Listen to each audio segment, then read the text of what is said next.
Bonjour et bienvenue dans cette émission spéciale, un KTO Magazine réalisé en partenariat avec Radio Notre-Dame et ce à l'occasion du Festival de la Charité qui se déroule dans les paroisses parisiennes jusqu'au 5 février. L'idée est de donner une visibilité aux actions caritatives menées non seulement dans les paroisses mais aussi les aumôneries et mouvements. Étienne Laurière, bonjour. Bonjour Stéphanie. Alors vous êtes journaliste à Radio Notre-Dame et les téléspectateurs de KTO vous connaissent également puisque vous animez la vie des diocèses.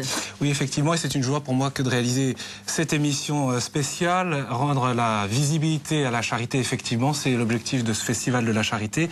Mais parfois, l'amour ne se voit pas, il n'est pas toujours visible, il se vit aussi dans le secret des cœurs. Ce festival de la charité, vous le savez, il veut aussi stimuler, tout simplement, cette manière de vivre la charité concrètement au quotidien, et nous en parlons dans cette émission. Alors, visite de personnes seules, visite aux sans-abri, aux malades, la charité est depuis toujours au cœur de la mission des chrétiens, mais quelle est la spécificité de l'action chrétienne quand on connaît le travail que mènent déjà de nombreuses associations?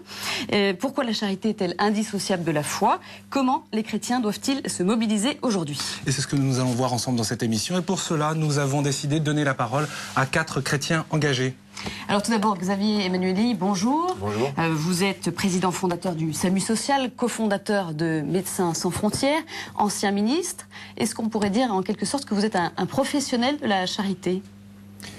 Oui, enfin, on peut dire ça, mais c'est pas... Pour moi, la charité peut être aussi laïque, surtout. Puisque, comme vous le disiez, c'est dans le secret de son cœur qu'on sait qu'on fait un acte d'engagement de la charité. Elle n'est pas visible. Donc, dire que je suis un professionnel de la charité, je dirais que je suis un professionnel de la solidarité ou de l'urgence. La charité, c'est une affaire personnelle. De cœur. Nous accueillons également le Père Olivier Ribadeau-Dumas. Bonjour. Bonjour. Merci d'être avec nous, vicaire épiscopal pour la solidarité à Paris. L'archevêque d'ailleurs vous a confié cette mission en 2005, après de nombreuses années auprès des étudiants à la mission étudiante, plusieurs fois curé de paroisse et maintenant à Saint-Jean-Baptiste de Grenelle dans la capitale. Et aujourd'hui, fondateur plutôt et cheville ouvrière de ce festival de la charité. En 2 mots, quelle est la finalité de cet événement? Et puis Xavier Emmanueli, peut-être commence déjà le débat, la charité laïque, la charité chrétienne, il y a une différence? La finalité, je crois que vous l'avez dit, c'est, moi en tout cas comme vicaire épiscopal, je suis témoin de l'extraordinaire vitalité de gens qui, au nom de leur foi ou parce que simplement ils sont sensibles à la détresse de ceux qui les entourent, agissent. Et je crois qu'il était important que les communautés chrétiennes puissent manifester la charité qui est à l'œuvre en elles. Et non pas simplement par des professionnels, mais parce que c'est la responsabilité de toutes les communautés de vivre cela. Et le festival a pour but de rendre un petit peu visible ce qui existe et en même temps de sensibiliser l'ensemble des chrétiens à la nécessité d'agir. Troisième invité, Jean-Guilhem Xéry, bonjour. Bonjour. Vous êtes président de l'association aux captifs La Libération, qui va à la rencontre des gens de la rue. Et puis vous avez publié en 2007, il y a quelques mois, à la rencontre des personnes de la rue aux captifs La Libération. C'est un livre d'entretien avec Pierre-Olivier Boiton. C'est paru chez Nouvelle Cité. Ça porte essentiellement sur l'action des captifs? Alors ça porte d'abord sur l'action des captifs, le détail un petit peu de l'action très concrète, mais aussi de la spiritualité qui sous-tend ce dynamisme et ces actions. Et puis en toile de fond, il y a une réflexion sur le débat qui a déjà été très rapidement abordé, à savoir la charité, la solidarité, la justice, les ONG, l'Église. Enfin, est-ce que les chrétiens ont encore quelque chose à dire à vivre sur ces questions et s'il existe une spécificité? Donc c'est un petit peu ça que j'essaye de réfléchir, de partager. Et pour débattre avec vous, enfin Cyril Tiffran, merci beaucoup d'être là. Votre engagement s'est orienté vers les habitants des quartiers populaires, les cités. D'abord à Bondy, en région parisienne, où vous avez fondé cette association Le Rocher, dont vous êtes aujourd'hui le directeur. Une association présente à Toulon, où vous résidez dans une cité toujours actuellement. Également présente à Lyon et Marseille. Un engagement pas banal avec la communauté de l'Emmanuel. Pas banal parce qu'il s'agit non pas seulement d'aider, d'accompagner, mais de vivre avec. Cyril. Tout à fait. Donc il y a 8 ans, cette aventure a démarré avec des hommes et des femmes qui ont fait le choix d'aller à la rencontre de ces personnes dans ces quartiers en y habitant. C'est comme ça que cette aventure a commencé. Et peut-être nous en parlerons. Ça change tout d'ailleurs. Ah, ça change tout parce que finalement, c'est les habitants eux-mêmes qui nous ont montré comment vivre la charité dans ces quartiers. Alors rentrons tout de suite dans le vif du sujet avec un premier reportage. Les chrétiens, on va le voir, sont appelés à être des missionnaires. L'association aux captifs La Libération l'a bien compris. Créée en 1981 par le père Patrick Géros à Paris. Elle a pour but d'aller à la rencontre des gens de la rue. Frédéric Jakovlev a suivi une équipe de bénévoles. Et une tournée rue qui commence au métro Sèvres Babylone dans le 7e arrondissement de la capitale. Ça marche votre manche? Oui, j'ai vu un 7 ans. Bon, nous, on est une association, on s'appelle Aux Captifs La Libération. Ouais. Et on vient à la rencontre des gens, comme ça, qui sont dans la rue. Donc, La rencontre. Cela fait 20 ans que l'association organise ces tournées. Dans la rue. Rien d'exceptionnel en soi, tous les travailleurs sociaux pratiquent le terrain. Par-ci, par-là, mais c'est impossible. Mais la particularité des captifs, c'est le désintéressement. Pas de café, de sandwich ou de couverture à proposer aux sans-abri. Pour les membres de l'association, ce qui compte, c'est l'écoute. Renouvelée chaque semaine. C'est ma maison, c'est tout ce qui m'intéresse, quoi. le fait que quelqu'un prenne du temps pour s'intéresser à lui, pour s'intéresser qui il est, qu'est-ce qu'il fait, depuis combien de temps il est à la rue, enfin, vraiment de commencer à échanger, eh bien peut-être au fond de lui, il y a quelque chose d'autre qui peut émerger. Faire émerger quelque chose d'autre. La plupart des sans-abri souffrent du mépris, de l'indifférence.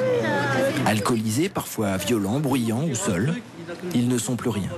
Quantité négligeable d'un monde qui les ignore. Ce regard que portent sur eux ces volontaires est essentiel. Il y a des gens, ils sont bien cravatés et tout, quand ils te voient, ils te considèrent comme une poubelle. Alors quand je vois le camion de poubelle, je dis voilà, ça c'est mon cousin, quoi. Voilà. C'est pas méchant, quoi. Ce n'est pas méchant, mais cela en dit long sur l'état d'esprit des gens de la rue. Ouais. Sinon, vous êtes toujours dans le quartier ou vous bougez un peu? Pour Isabelle et Christiane, ces discussions improvisées sur un bout de trottoir servent à cela. Aider les gens de la rue à porter un autre regard sur eux-mêmes.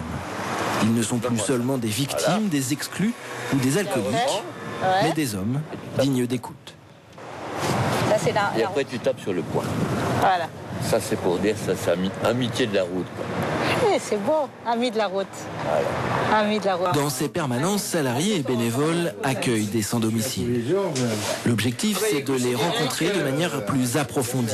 Comme dans n'importe quelle association, il s'agit de répondre aux problèmes sociaux.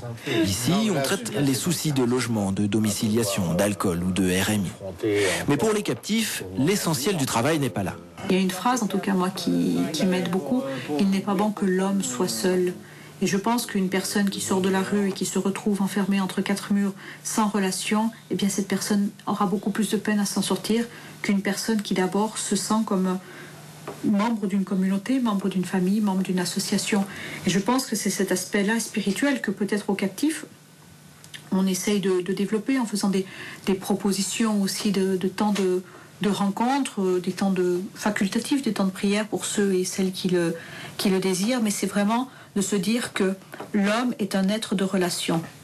Et c'est dans cette dimension de relation que, eh bien, on est relation à celui et à celle qui est à côté de nous, et on est également relation à une transcendance, à un autre, hein, avec un grand A. La transcendance. Marcel en est sans doute un témoin.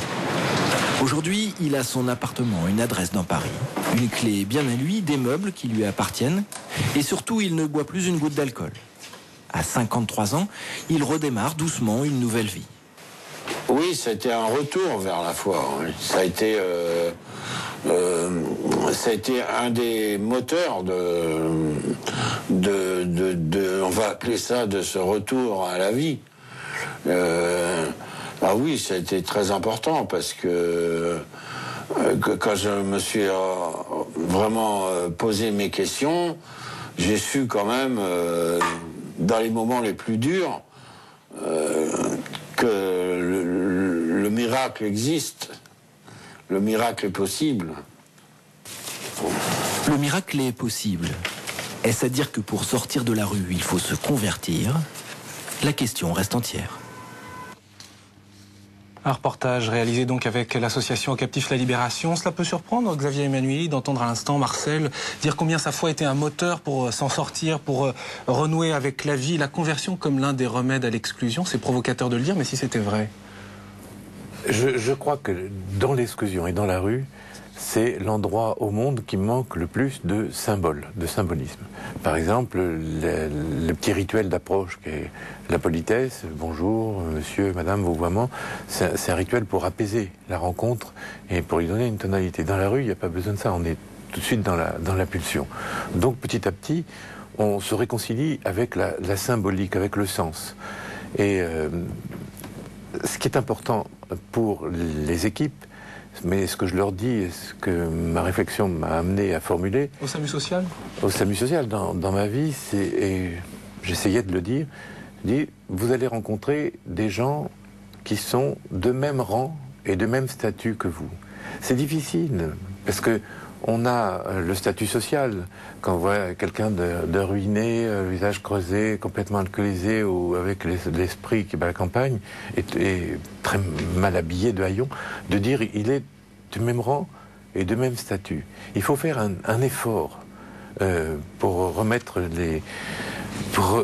dans cette perspective qu'on rencontre un projet divin. Enfin, si on est convaincant, si on est éclairé soi-même par ça, petit à petit, par nos gestes, par notre mimique, par tout ce qui est infra-langage, on peut convaincre. C'est contagieux, en quelque sorte, de redonner du sens. Quand les gens vous disent « et ma dignité », ça veut dire « et la dimension symbolique de mon existence ». Donc je crois que, moi je sais que la foi qui est secrète quand même, elle m'éclaire. Mais ça peut être un remède, donc. La foi, le cheminement spirituel, c'est sans ça vient pas comme ça. La foi, donc, c'est la dimension symbolique et la dimension du sens. Oui, c'est une réconciliation. Jean-Guillaume Xéry. Il me semble que ce qui est un remède, c'est d'être considéré comme une personne, d'être reconnu comme une personne. Et Marcel le dit. Donc c'est pas en soi le fait que si on se convertit, on sort de la rue. Évidemment, c'est pas ça la réalité. Je dirais, la vraie vie, c'est pas ça. C'est d'être reconnu comme une personne dans la globalité de ce qu'on est. Et on voit dans ce reportage à la fois la dimension spirituelle, mais aussi la dimension relationnelle, et je dirais aussi la dimension très concrète, très incarnée. Voilà, maintenant il a un toit, il a pu sortir de l'alcool. Ainsi de suite. Donc je crois que c'est la globalité du regard que l'on porte sur la personne, dans sa dimension corporelle, relationnelle, spirituelle, qui fait qu'effectivement, cette personne qui ne savait plus qui elle était, qui savait plus trop comment organiser sa vie, quel jour on est, enfin ainsi de suite, qui n'est plus regardée par personne, arrive à porter un regard différent sur elle-même parce que d'autres, des hommes et des femmes, ont porté un regard différent. Et on voit, là, il y avait une salariée, une bénévole, qui se sont mis à la hauteur de cette personne. On voit bien dans ce reportage qu'ils se sont agenouillés, qui l'ont tendu la main, qui l'ont écouté. Voilà.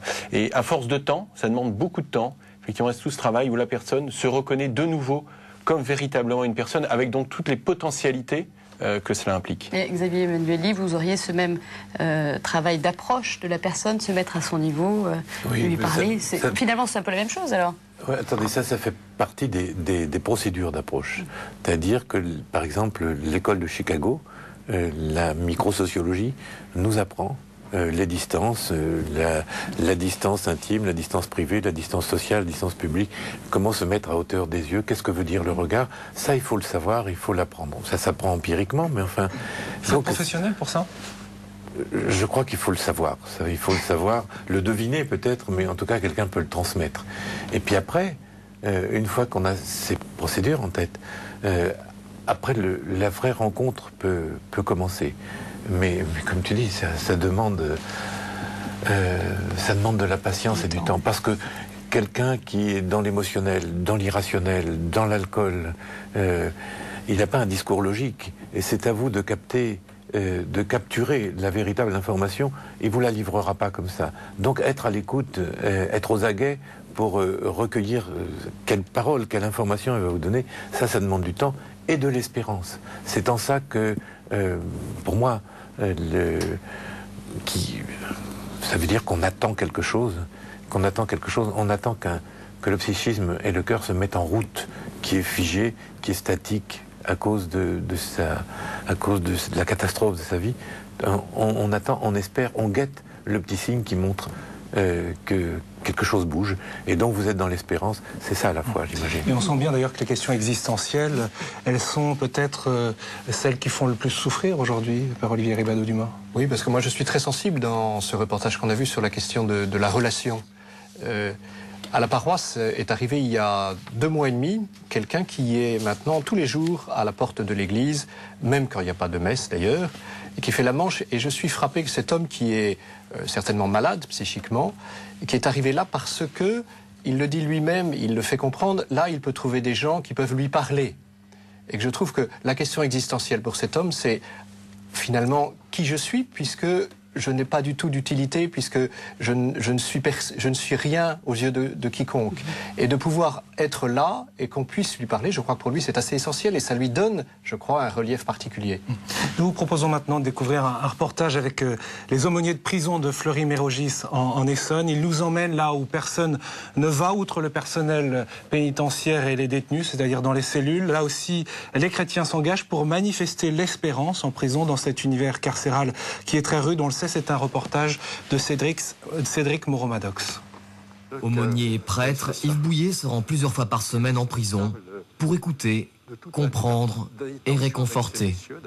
J'imagine que vous les distribuez au... Je sais pas du tout, j'ai jamais vu maintenant que monsieur en ait un certain nombre. L'aumônerie, c'est avant tout un espace de confidence et de libre parole. Ici, elles peuvent dire ce qu'elles veulent. Et ça reste entre nous. Je crois que c'est ça qui est le plus important à l'aumônerie.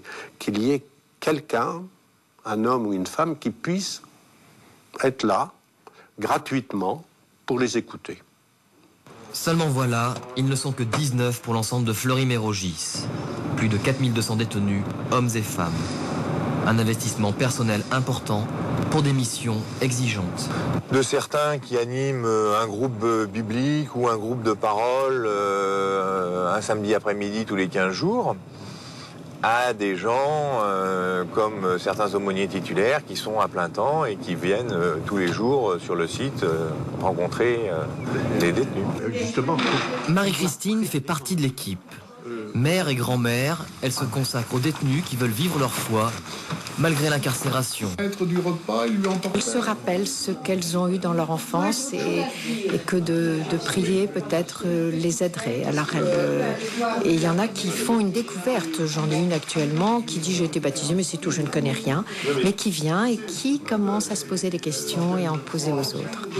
Une aide spirituelle indispensable, mais qui n'arrive pas toujours à bout de la misère humaine. On est dans une prison de femmes. La plus grande souffrance, c'est la séparation des mamans avec leurs enfants. Et ça, c'est la plus grande des souffrances. Ça, alors là, c'est ça la vraie souffrance. Hein. La vraie souffrance, c'est ça. Ciao. Hein? Médecin de l'âme, le travail de l'aumônier s'arrête là où celui des travailleurs sociaux devrait commencer. Cyril Tisserand, alors aller là où personne ne va, 19 personnes pour 4700 détenus, c'est presque dérisoire, démesuré, non?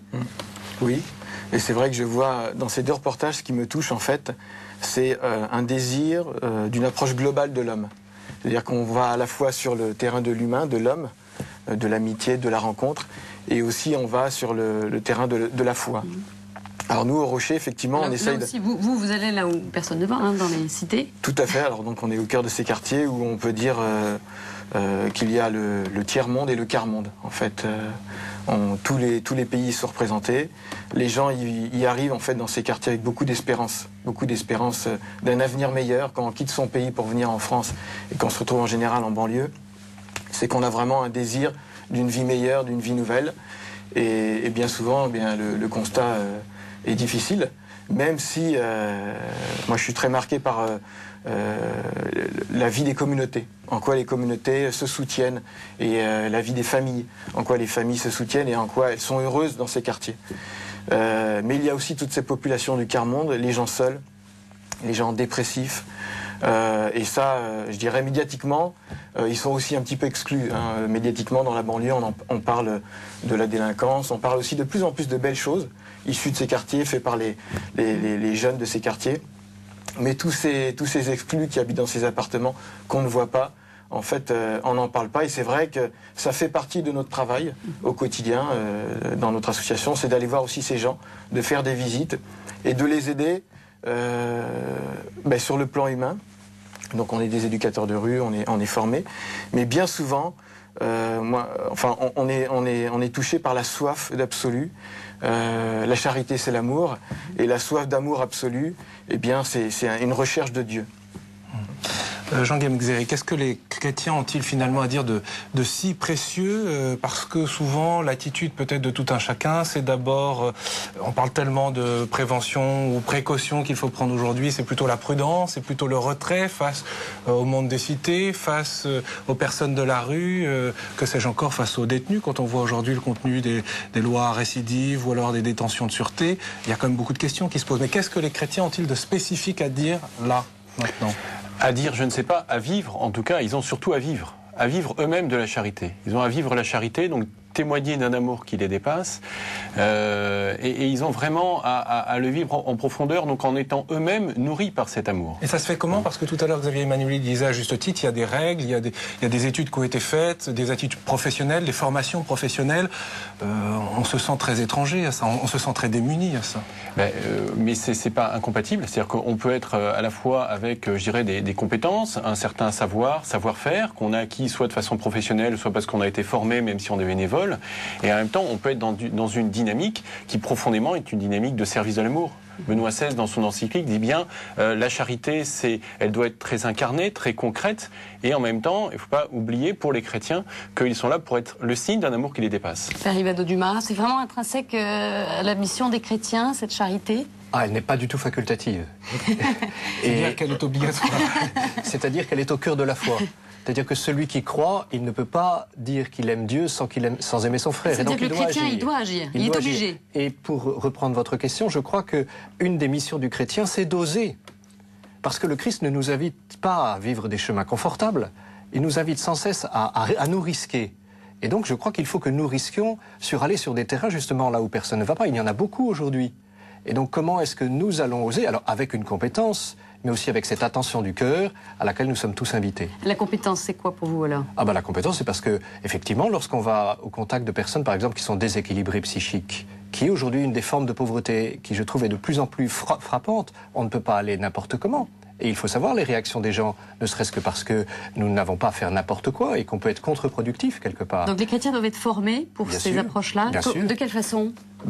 Ça passe par quoi concrètement? Parce qu'il y a des tas de formations qui sont proposées aux uns et aux autres, que ce soit dans les accueils des paroisses, par exemple, où on invite, moi, comme curé de paroisse, j'invite les personnes de l'accueil à se former à l'écoute, à se former à l'accueil de personnes qui peuvent avoir des troubles psychiques, à l'accueil de personnes qui souffrent d'alcoolisme. Donc il y a des tas de formations. Par exemple, une formation. Si je viens vous voir en disant j'aimerais aller visiter des personnes qui ont des problèmes psychiques, je vais pouvoir suivre une formation parce que c'est nécessaire.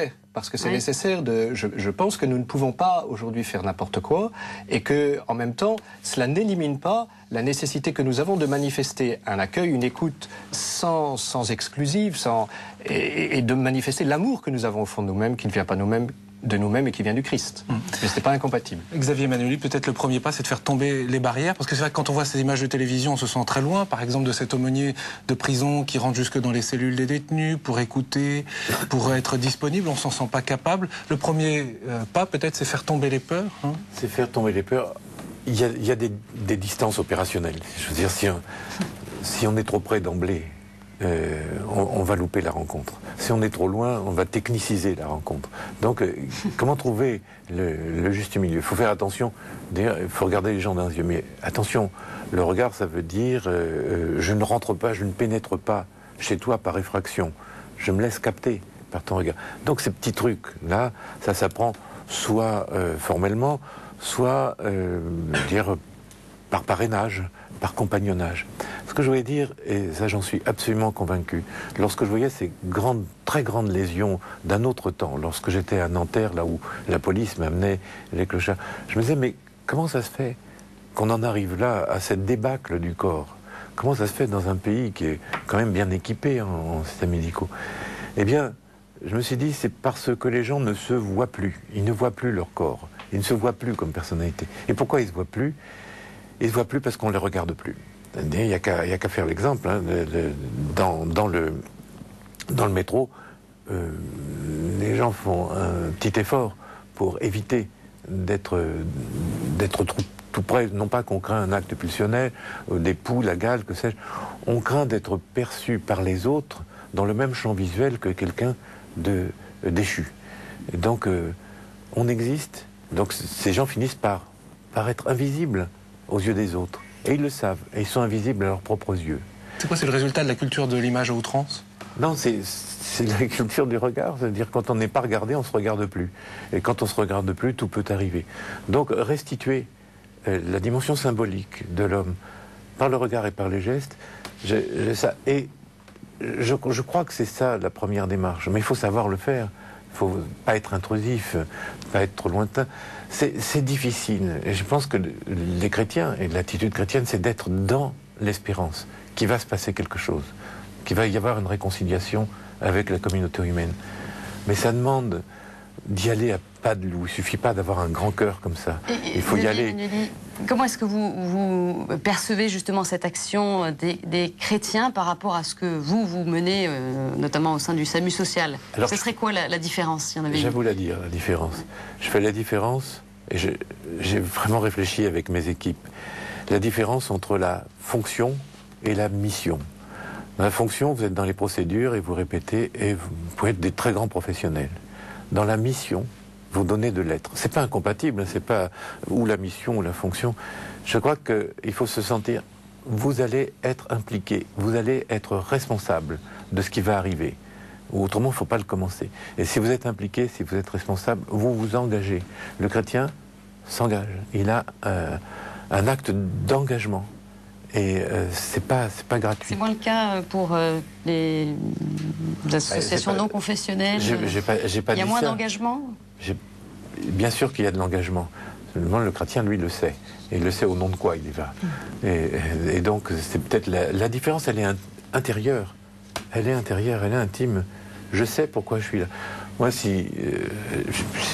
suis obligé même de cacher que je suis chrétien et dans l'espérance. Vous êtes obligé de le cacher?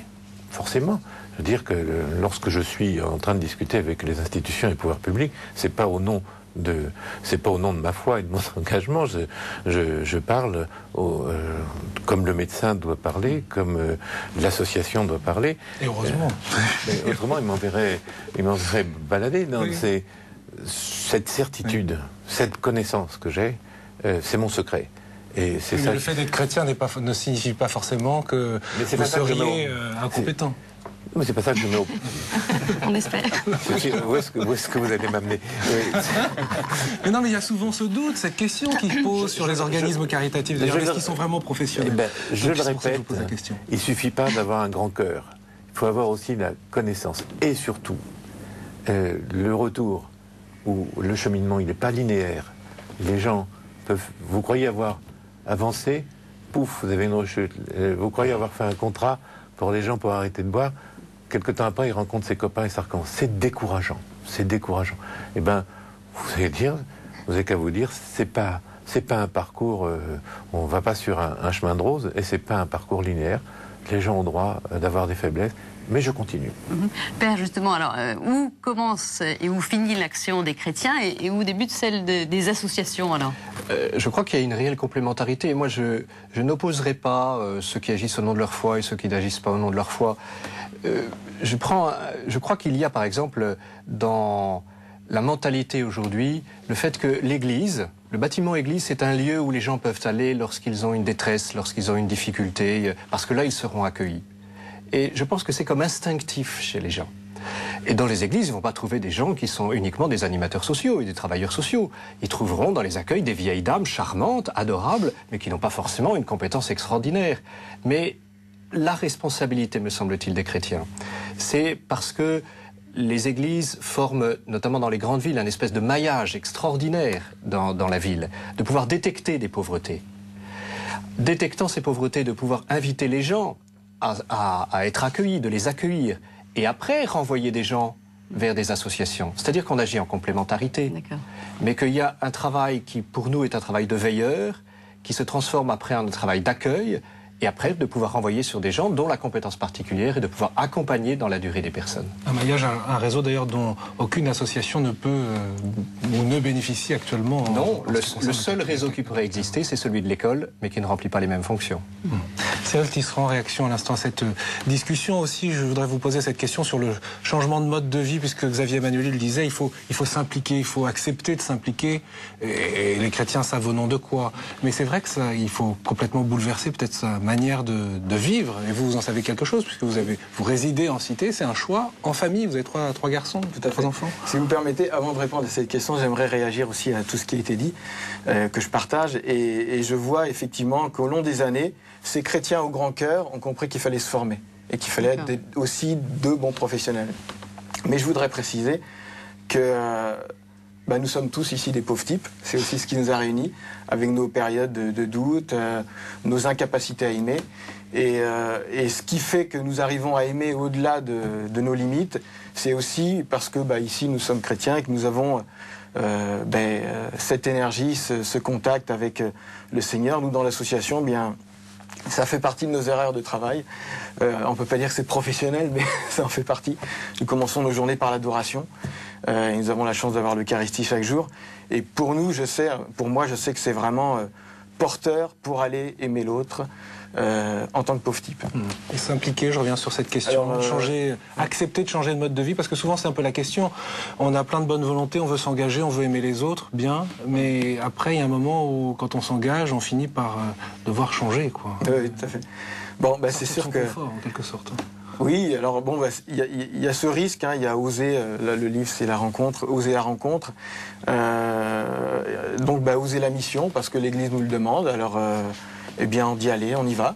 Et ce que je me rends compte, c'est qu'on est archi récompensé. Donc, concrètement, comment ça s'est formalisé pour vous, à partir du moment où vous avez choisi d'habiter en cité?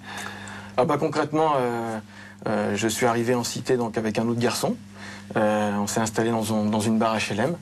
Et puis, on avait plein d'idées, mais on s'est dit, on va attendre que ces idées viennent de la rue, en fait.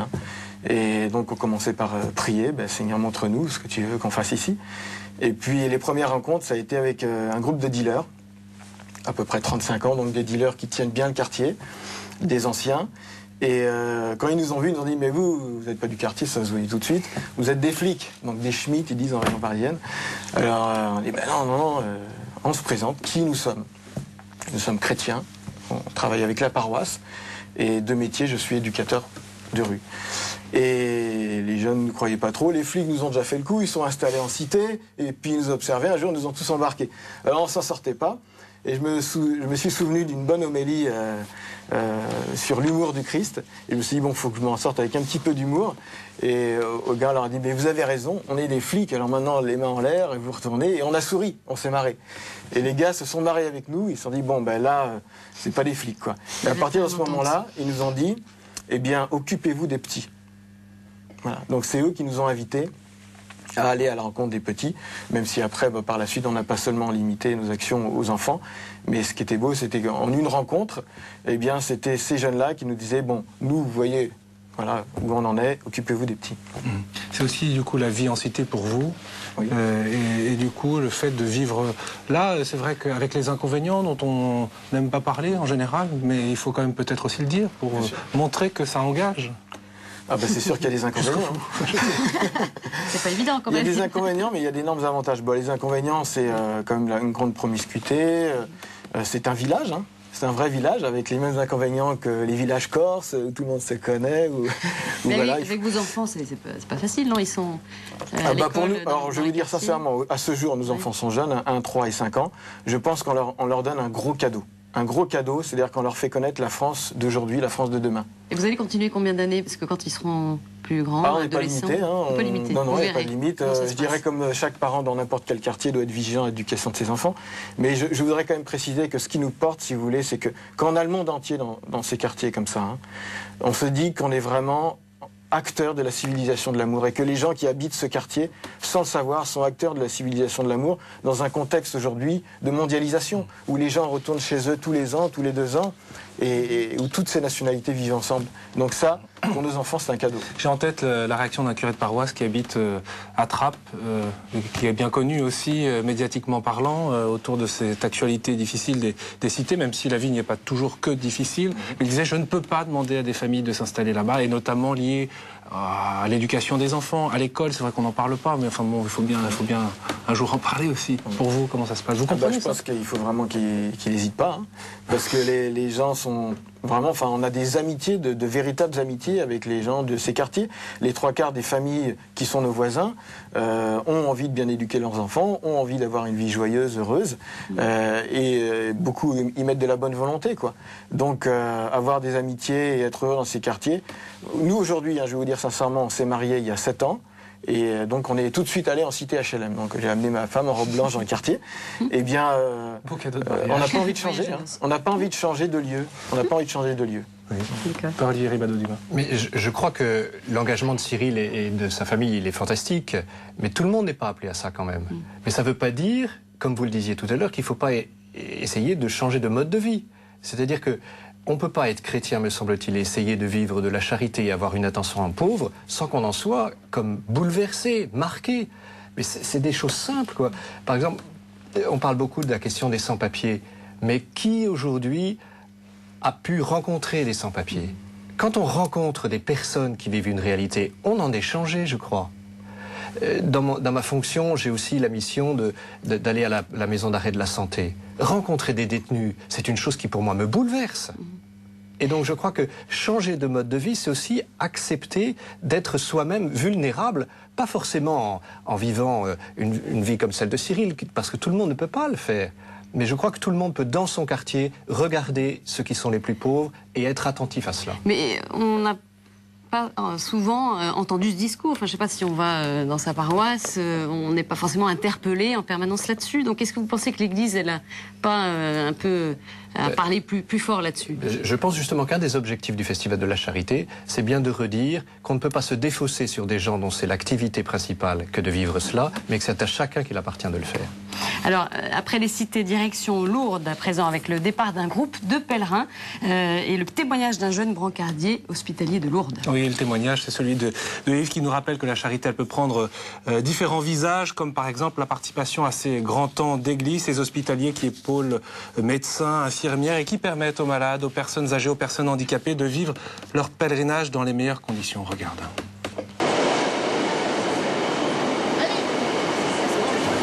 Bonjour, je m'appelle Yves et ça fait 5 ans que je viens à Lourdes. J'ai commencé parce que ma mère m'a demandé de venir. J'avais pas trop envie parce que je savais pas où j'allais et finalement le premier soir c'était fini, j'étais accro et maintenant ça serait difficile de passer une année sans y aller. Même si au départ on se dit ah ouais c'est bénévole, en plus il faut payer le train, il faut payer l'hôtel, pourquoi on va payer en plus pour aller aider des gens avec la société maintenant, moi j'ai plein de copains, quand je leur explique que je vais à Lourdes et qu'en plus je paye pour y aller, ils me disent que je suis fou. Maintenant je crois que c'est 700 francs.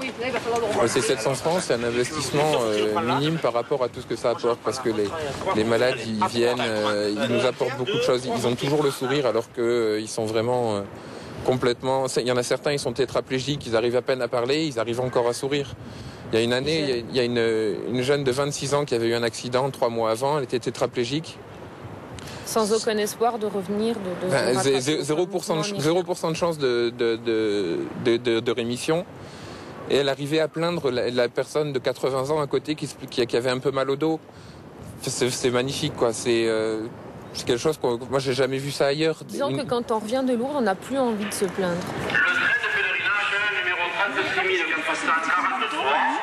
Vous voulez pas que je vous mettiez une petite couverture sur les jambes, hein, parce que j'ai peur que vous soyez quand même... Attention au départ. Ça vous apporte ces pèlerinages? Oh, moi je suis heureuse. Et chaque fois, j'ai quelque chose d'heureux qui m'arrive. Ce serait trop long à vous raconter. On vit des choses tellement fortes ensemble qu'on arrive à être très unis après. Il y a des gens, on les voit une fois par an, mais c'est comme si on s'était quitté la veille parce qu'on a des souvenirs en commun qui sont très très forts.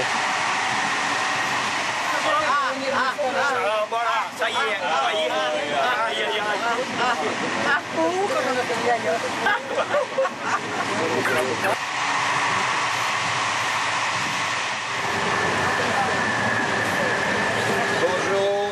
madame, ça va? En forme? Eh bien, c'est bien. Même dans les chambres, on voit les malades, au début, ils sont tous sur leur lit, ils regardent un petit peu autour parce qu'ils ne savent pas avec qui ils sont. Mais à la fin de la semaine, les malades, ils rigolent ensemble, ils vivent ensemble. C'est beau, parce que des gens qui ne se connaissent pas du tout, en 5 jours, ils arrivent à partager beaucoup, à rester en contact après. C'est vraiment super parce que ça leur permet d'ouvrir leurs horizons. On voit à l'instant la diversité des engagements possibles dans cette charité, cette proposition finalement qui nous tend les bras au quotidien. Xavier Emmanueli, je vous pose cette question. Comment on peut savoir, discerner là où on est appelé à vivre la charité? Parce qu'on a vu les aumôniers de prison, mais tout le monde n'est pas appelé à être visiteur de prison. C'est parfois pas difficile et pas commode. Même vis-à-vis des sans-abri qui sont tout autour de nous, c'est peut-être pas là forcément qu'on est appelé. Comment discerner? Je crois qu'on sait intuitivement ce qui est juste. Ce qui est juste pour soi. Il ne faut pas forcer son talent, d'une part. On fait en fonction de ce qu'on connaît de soi. Parce que je crois qu'il faut se connaître un peu pour aller à la rencontre. On n'y va pas pour se guérir de je ne sais quelle névrose ou quelle angoisse. Je crois qu'il faut être équilibré. Parce que la rencontre avec l'autre, c'est toujours une rencontre à risque. C'est-à-dire, vous risquez quelque chose pour vous, mais vous faites risquer quelque chose. Vous déclenchez peut-être une espérance et vous n'êtes pas à même de la mener. Vous avez déclenché un échec, un autre micro-échec dans une vie qui n'en a pas besoin vraiment de ça. Moi, je protège mes équipes, je mets un blouson, je les forme, ils sont dans une hiérarchie. Donc, ça atténue un peu la souffrance qu'ils peuvent éprouver à la rencontre des autres qui sont vraiment déglingués. Il faut se protéger aussi. Mais il faut risquer. Il faut risquer quelque chose. Et il y a un équilibre à trouver, quoi. Et pas forcer son talent. Évidemment, la civilisation de l'image, je ne dis pas ça parce que je suis à la télé, la civilisation de l'image vous présente toujours des actes surhumains, audacieux. Y compris de la part du SAMU social, d'ailleurs. Il y a beaucoup de reportages sur le SAMU social. En tant qu'entité, pas en tant que personne. Je veille à ce qu'il n'y ait pas trop de vedettes, évidemment. Il faut un peu flatter le narcissisme des gens. Faut pas... Mais si vous voulez, les images ont tellement l'habitude de montrer Hercule, D'Artagnan, Tintin, les gens qui font des travaux qui les dépassent pour aller au secours des autres. C'est pas comme ça que ça se passe. Ça se passe beaucoup plus secrètement. Et on ne monte pas un scénario, c'est avec des vrais gens. Donc il faut avoir beaucoup d'humilité quand on va... De l'humilité. Se rappeler qu'on ne peut pas grand-chose, mais on peut un petit peu quelque chose. C'est donc des qualités qu'il faut avoir trouvées au fond de soi avant d'aller à la rencontre risquée, je le dis, de l'autre. Et de l'autre en difficulté. Donc on sait, si on se connaît un peu, on sait ce qui est juste. Et il ne faut pas déborder. Jean-Guilhem Xéry, vous êtes d'accord avec ça? Les gens qui viennent travailler au captif La Libération, c'est des personnes qui ont cette attirance vis-à-vis des gens de la rue? Dans l'émission, on a parlé beaucoup effectivement de compétences, d'acquisition de savoir. Il y a certains exemples qui ont été montrés qui sont radicaux. Enfin, Cyril nous en a parlé, entre autres.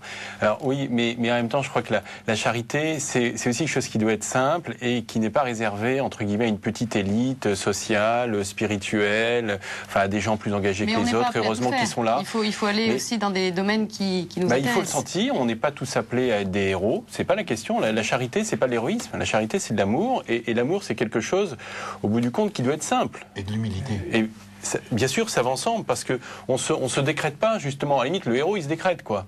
Par contre, dans l'exercice de la charité, on est appelé à une mission, c'est quelque chose qui est cadré, on est envoyé là-dessus, on est formé. Donc on s'inscrit dans une histoire et dans une mission. Et en même temps, ça doit être simple. On est appelé à poser le geste d'amour qu'on peut, à s'engager là où on peut. Et je crois qu'on a vu là dans les exemples qu'on parlait des malades, des prisons, des cités, des personnes de la rue. Bon, très bien, mais je veux dire, la charité, c'est aussi dans sa propre vie. Et il doit y avoir un aller-retour en permanence. Sa propre vie, ça veut dire avec ses proches, avec son conjoint, avec ses enfants, avec ses collègues de bureau, de travail, ses engagements associatifs, sportifs. C'est là aussi que ça se vit. La charité, c'est pas ni une affaire de spécialiste, ni une affaire de on va l'exercer aux franges de la société. C'est d'abord dans sa vie qu'il y a un appel à aimer. Et ça doit se renvoyer, je dirais, entre... Et c'est là où les pauvres, effectivement, la relation aux pauvres nous nourrit, nous apprend, nous transforme, et nous apprend à aimer, mais pour qu'on aime mieux dans sa propre vie réciproquement. Et Père, alors cette charité, on pourrait finalement l'exercer que dans son entourage proche, sans aller aider des SDF, par exemple? Mais on peut le faire, dans le sens où je crois qu'il faut passer de l'idée qu'on fait la charité à l'idée de qu'on vit la charité. Et si nous, chrétiens, nous vivons la charité, c'est parce que nous vivons de la charité du Christ, donc de l'amour du Christ. Et en même temps, nous savons bien que si c'est nécessaire de le vivre au plus près de nous, et ceux qui iraient aider les plus loin et qui seraient insupportables avec leurs proches, ne vivraient pas une charité authentique. Mais en même temps... Ça poserait des questions. Voilà. Tout le monde est en chemin. Nous avons tous droit, effectivement, à progresser. Et en même temps, comment est-ce que, parce que nous sommes chrétiens, nous ne pouvons pas nous satisfaire d'un état de la société dans lequel il y a des pauvres? Est-ce que ça suffit si on fait des chèques pour des associations, par exemple? C'est déjà bien, mais je ne suis pas sûr que ça suffit. C'est-à-dire qu'on ne peut pas dire, voilà, on ne s'achète pas une bonne conscience. On ne s'achète pas notre aveuglement sur la société. Et que donc, comment est-ce qu'au nom de notre foi, nous allons jusqu'au bout, parce que nous sommes disciples du Christ, pour faire ce que lui a fait, braver des interdits en s'approchant des lépreux, essayer de guérir et essayer d'apporter du secours. Et ça, nous pouvons, les uns et les autres, le faire à une place qui peut être minime, comme le disait Jean Guilhem, ou en prenant un engagement plus fort. Et la charité, elle est contagieuse, elle est missionnaire? Ah oui, je crois très profondément. Et elle est rayonnante. C'est-à-dire que je crois que quelqu'un qui vit vraiment la charité, il a un espèce de rayonnement qui interroge ceux qui sont autour de lui. Et autrement dit, si celui qui est engagé depuis 30 ans, bénévole, volontaire, corps et âme, et qu'on lui a jamais posé de questions, il doit lui-même se sentir interpellé par votre propos? Ah non, parce que je pense que même si on lui a jamais posé de questions, que peut-être il a suscité des questions sans qu'on les lui pose. Il doit parler de sa foi, ce bénévole chrétien engagé? La question, c'est de savoir, par lui-même, il dit quelque chose de sa foi. Maintenant, respecter les autres, c'est pas forcément leur asséner quelque chose, mais il sait qu'il agit au nom de sa foi. Jean-Guilhem Xary, puis Xavier Manueli. Ce que vient de relier, qui me paraît tout à fait important, c'est la bonne conscience. On n'achète pas sa bonne conscience. C'est-à-dire que l'enjeu de la charité, c'est pas gérer sa culpabilité, pour le dire de façon peut-être un petit peu brève. C'est vraiment vouloir que l'autre vive, ou vouloir que l'autre soit encore plus, un petit peu plus vivant. Donc on est dans le registre de la vie, on n'est pas dans le registre de la bonne conscience ou de la culpabilité. Et c'est là où elle devient missionnaire. Tant qu'on reste dans le registre de la culpabilité, de la bonne action à faire, tant d'heures dans la semaine, etc., je ne suis pas sûr qu'on soit hyper missionnaire. Par contre, si on est vraiment dans le registre, non plus qu'on quitte ce registre de la culpabilité, mais le registre de la vie, vouloir que l'autre soit plus vivant, et porter cette espérance, cette foi, dans la charité, je pense que là, effectivement, ça devient fécond et missionnaire pour nous. Xavier Manueli. Je voulais ajouter que la foi, c'est une connaissance, une certitude intime. Et donc, c'est très difficile d'en parler. Et pour moi, c'est mon secret, et mon secret qui me porte. Je ne parle de ma foi que si on me parle de la sienne. Là, j'ai un vrai échange. Autrement, ça ne doit pas franchir des gestes. Les gestes, ils sont profondément universels, laïques. La foi, c'est ce qui vous permet de vous tenir dans la flamme et dans votre espérance. Et elle a été difficile à expliciter, en tout cas pour moi. Mais une fois que c'est explicité, c'est une vigueur. C'est une vigueur. Je pense que les gens doivent s'en douter. Et donc ça doit aller. Ça se lit sur votre visage. Pas tant que ça, quand même. Cyril Tisserand, justement sur cette vigueur, cette flamme qui vient de la charité même du Christ. Moi, j'aurais envie de dire que il s'avère qu'au quotidien, les gens nous questionnent et nous parlent de leur propre foi souvent. Et donc à ce moment-là, c'est là qu'on a des beaux échanges justement sur Dieu et puis sur une personne qui s'appelle Jésus. Et donc c'est vrai que fréquemment, on a ces échanges. Donc je pense que bon, les choses se font naturellement. Enfin, on n'est pas dans une stratégie ou une tactique de la conversion, pas du tout. Ça fait partie de l'homme. Et forcément, on a des métiers, des services où on s'occupe de l'homme et ces questions arrivent fréquemment. Et voilà, on va arriver au terme de cette émission. Alors pour poursuivre sur ce sujet, et si vous voulez vous associer au Festival de la Charité, vous pouvez retrouver le programme sur le site internet du festival, à l'adresse qui figure en bas de vos écrans, www.festivaldelacharité.fr. Et puis, on évoquait l'association aux captifs La Libération. Vous pouvez également en savoir plus à travers son site www.captif.fr. Je signale au passage à nouveau le livre qui a été publié par Jean-Guilhem Xéry à la rencontre des personnes de la rue aux captifs La Libération. C'est aux éditions Nouvelle Cité. Voilà, merci à tous les quatre d'avoir participé à cette émission. Étienne, merci de nous avoir rejoints aujourd'hui pour cette émission spéciale, ce KTO Magazine qui a été réalisé, je le rappelle, en partenariat avec Radio Notre-Dame. Et puis n'oubliez pas, vous pouvez retrouver l'émission La vie des diocèses avec le cardinal archevêque de Paris, Monseigneur André 23, qui donne son éclairage sur ce festival de la charité qui résonne comme un appel à la mobilisation, peut-être aussi à l'approfondissement spirituel pour vivre et déployer cette charité en acte dans notre pays. Et bien sûr, les chrétiens ont un rôle considérable à prendre. Alors, n'hésitez pas bien sûr à nous envoyer vos commentaires, vos réactions à l'adresse réaction@kto-tv.com. À la semaine prochaine, je vous retrouverai avec David Milia pour un nouveau KTO Magazine. Au revoir.